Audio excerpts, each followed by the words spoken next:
talk about forgiveness, there's some people, probably many of us, have to walk that bridge every day in relationship to figure out how to forgive. Yeah. Whether it's a big thing, a small thing, and especially when you talk about our loved ones, right?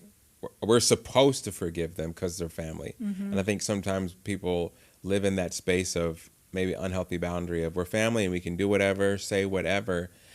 So as you're working through this process, was there any point in time when you said, I should just give up. I should just stop writing. What am I doing here?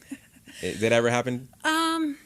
Not really, because I think my story is one worth telling. It's really interesting. I think it's filled with things that will cause people to be very interested. But as I was telling my story to my counselor, but also to other people, to acquaintances, to friends, to strangers, it was on the tip of my tongue for the last few years. And so I felt like I needed to just talk about it more.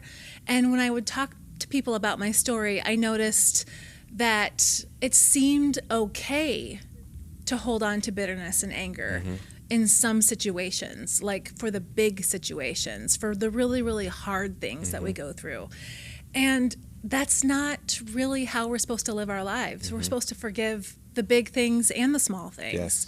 And so that fork in the road, I guess I call it, when I would notice there are people that hang on to this bitterness and anger for the big things, and that's just not how I want to live my life. So I remember when John and I lived in Florida, when we lived in Arizona, we were coaching volleyball, and I had an interaction with a parent. The parent just got really mad at me and was accusing me of all sorts of things. He didn't even know me, but I didn't play his daughter, and it was really hard. And I remember bringing that story back to my grandpa, and he could hear the anger and bitterness in my voice, and he said, "Stephanie, you got to forgive that parent." And so that mentor, my grandpa, who challenged me to forgive, that's just always been in my head. Like, you gotta, and that's true for the big things too. That was just a small situation after a volleyball game, but we need to forgive for even the really hard, challenging things that we go through. And